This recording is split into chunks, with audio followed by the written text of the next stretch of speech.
يعني حماسة iyo maxaa la dhahaa waxaan ka hadlayna waxay tahay jacaylka hore xiisaha u lahay qofkaaga taara ka wacaysa hello bimaqashaa leedahay السلام عليكم ورحمة الله تعالى وبركاته إذا الكيمبا ميل والبود جوكتان هبين وناكسن صاحبة إيه مالين تقطهين وحان لين هاي مالين وناكسن كسو دوادا مقال عصب صاد لسعودين بوحاجر وحلا يرادا جعايل عوان كان عاوة وحا وكسابسين يهي جعايل كهر انت انا عوان كان وقودا قلين وحان جعل هاي صاحبة عصب ان كل يرقلين يا ان اي نقصو بيران لايك subscribe iyo share intaba in markaasi ay nala garab istaagaan sidoo kalena ay comment ama aragti ay ka diibtaan ciwaanka caawa aan ka hadlayno saad ogtihiin jacaylku waxa uu leeyahay marxalado kala duwan laakiin waxaan rabaa dooda caawa jacaylka hore iyo jacaylka dambe keeba wanaagsan hadaba aniga Cabdikariim Diyeesha ahaan waxaan aaminsanahay in jacaylka hore uu wanaagsan yahay لكن وحا فكر كدوان قبو صاحبكيغا إبراهيم عبد عثمان سوبر عرب اسنا وحو قبا إن جعايل كالدنبه وناكسن يهي marka kale ra'yi baan nahay caawa sababta aan kaliya halkan u soo fariisto waxay tahay maadaama uu khilaafsan yahay ra'yigayga ama fikirkayga uu ka soo horjeedo asigana kulay muuqaalo kale ayuu markaasi kaga hadli doona aragtidiisa jacaylka dambe waxyaabaha uu ku wanaagsan yahay laakiin waxa rabaa in markaasi aan gudaha u galo ciwaankayga jacaylkii hore waxyaalaha uu ku wanaagsan yahay waliba sida uu ahaa waxa dareemaysaa jacaylkii hore Soomaaliyeed sa ogtihiin waxa la leeyahay hodan iyo cilmi boodari iyo hodan soo dhaxmar ليلى قيس عنتر عيبلا كصوتك جعلك سغاشميد اسكيمو ما اسنجرين آلة هلو يقانا انترنت تليفون كان غعنكا هاتا لوgu hadlaayo ma uusan jirin sidoo kale waxyaalo fara badan oo maanta casri oo la helayo ma aysan jirin marka jacaylka hore waxa la sameyn jiray waraaqada la isku qori jiray qofkii yaqaano waraaqado inta la soo qaato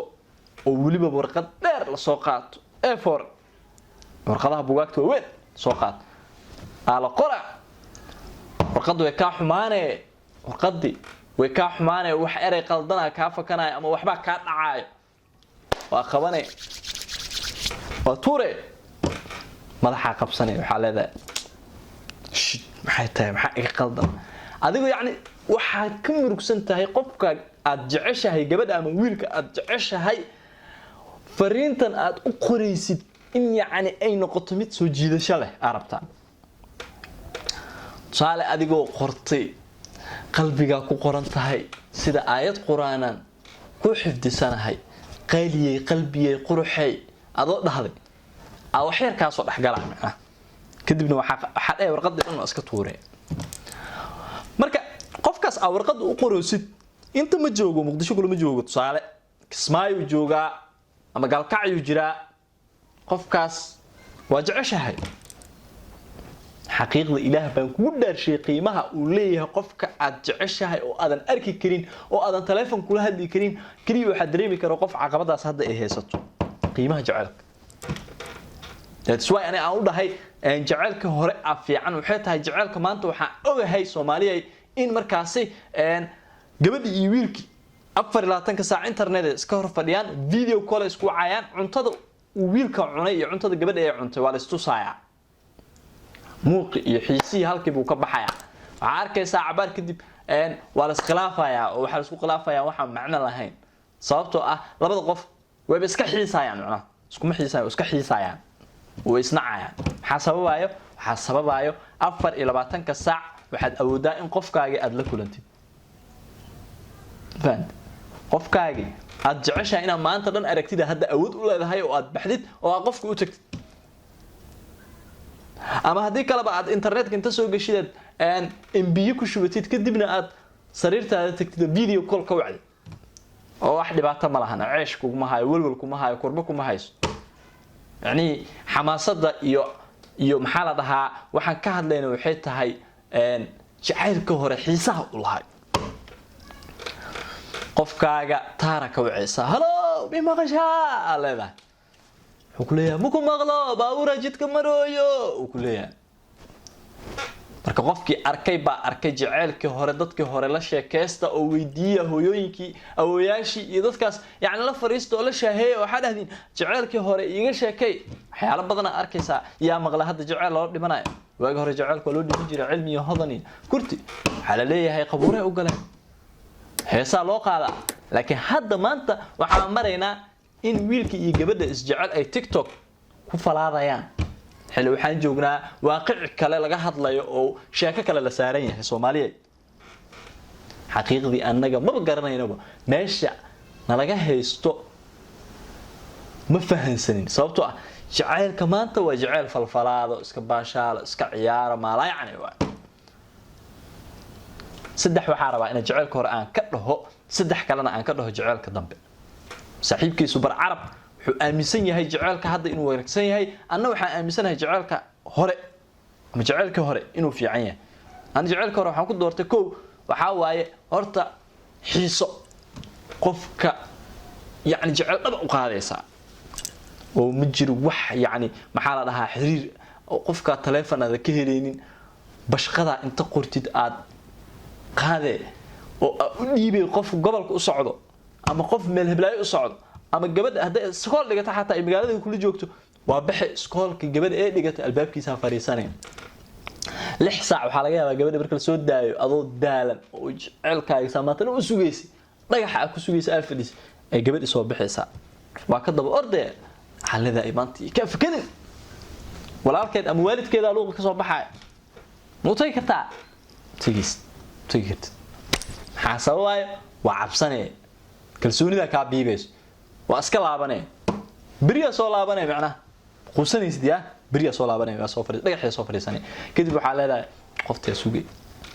qoftadana asxaab gabdho kale ay la socdaan arkay nin karaga geesnimo iska raadina uu tagaa laakiin gabadha sameyn karto taas waa qodob kale baad fiiri muuqaalka qofka wuxuu isay sawira soo galay sawir foto tagay feela galay ilaahay ku mudarshay waa soo labisay marmarka qaar aad soo labisto soo qurxisay waa laga burburinaa riyadaada waxa ku dheerahay baabuur bus ku gurdaayo marmarka qaar waa dhididaysa sawirki yani ku rafaaday ina ku laabatay laga yaabaa 3-4 sawir gashid oo macna ku qancin waa sawira galay feela galay nidaam soo maray sawirkaaga bashqad guriday warqad jacayl oo qurux badan oo loof iyo wadna iyo balaayo inta dhaxda ka dhigtid aad duubaysa markaas aad qof dhiibiyo waxa la leeyahay balaayo gay album ala sameeysan jiray hadda album yaa ka hadii ay yaqaan ma la yaqaan mobilka galleryga photos leedahay sandy waa diraysaa qofka aad jecelaad isla markii muuqaalkaaga hore ka arkaa macnaha ma u baanid video call toos live oo wicaysa kan awal hore jacaylka qiimo lahay uu xadiisnay kulanka uu yaray waxa la dhahaa wax kastaba way xadiisnay qiimo beelka maanta jirana uu sheega marka qiimo beel maanta jiro beelka jiro horta mid saddexaad aan ku soo gabagabeeyay jacaylkayga waxyaalaha ku wanaagsan aan ku dooranayo waxa kamid ah kalsoonida alla maxay kalsooni jirto waagi hore kalsooni xagga la dhigtaa ku dhahay sababtoo ah qofka aad jeceshahay marna kama shakinaysid oo jacaylka hore waa kama shakinaysid la budda ma laga yaabo qofkaas inaad dhahdid qof kale la socota ama saan way ama arin kale sababtoo ah qofkaas waa hilo ku qaba hilo xiiso ku hay jacaylka maanta waxyaalaha ku dhaliilaya waxa kamid ah koow falaqda oo laga badiyay beenta iyo cusbada iyo biyaha oo baastada lagu dhax shubtay oo kadibna dhulka la soo dhigto oo kadib lagu kala baxay waxa arkaysaa wiilkii gabadhii inta isbarteen isla badboodeen 6 saac taleefanka iyo inta laga hayaa ee wadnaha dhinaca ka buka iyo maxaa la dhahaa diraca hoostiisa ka daawadaa iyo galaas biyan ka dhax fiiriyaa oo leeyahay wiil ya inanta habeenkii waxba lagu qufayaa markaas ay iska jimleynay marka saaxiibayaalow jacaylkii hore waan idin sheegay jacaylka dambe calaamada labaad uu ku xun yahay idin sheegay waxay tahay gabadhii iyo wiilkii oo hadda isbartay waxa arkaysaa gabadhii inay niman kale la socoto wiilkana oo niman kale la socdo oo asxaab boyfriend kale iyo maxaa la girlfriend waxa la dhahay kale ay leeyihiin oo macnaha iska shakinaya kalsooni darro ay jirto gabadha kun koobiso koobay kala baxdaa la leeyahay waagi hore waxaas ma jirin haddeertaan laakiin waxay noqotay wax caade ah oo macnaha la dhaho tan saddexaad aan ku dhaliilaayo jaceelka maanta waxa waaye yani degdeg iyo fudeedka jaceelka maanta jiro waxa kamid ah gabadha wiil ba internet isticmaalaya messenger ku galaya gabar qurxan oo arkaa kadib wuxuu leeyahay I love you gabadhi kama fiirinaysa soo dhawow la qaali soo dhaweynay waa la isla boodbooda kadib maxaa ka dhacay waa lagu kala baxay hebel iyo heblaayo kala booday ama xitaa way saroosayaan kadib waxa maqlaysaa bil gudahood hebel iyo heblaayo way kala tageen horta wax calafka qoran waa sax calaf waa jira bini aadamku kala tagi karaan laakiin yani meesha jacayl ma yaalo waxa dareemaysaa qofka aad jeceshahay ku dhibaatootay dheedheel inaadan ku dhigeen marka Soomaaliya waxaan qabaa fikirka ah jacaylkii hore inuu wanaagsan yahay saaxiibkayga Ibrahim Cabdi Cusmaan Subar Carab halkaan uu imaan doona waliba asoo ka hadli doono jacaylka dambe waxyaalaha uu ku wanaagsan yahay kulli idinkana aragti kala duwan qabtiin wayna socon doontaa sheekadan like iyo share iyo subscribe intaba nagu dhiirigeliya wixii aragtine commentiga noogu reebo waana mahadsantiin assalamu alaykum warahmatullahi ta'ala wabarakatuh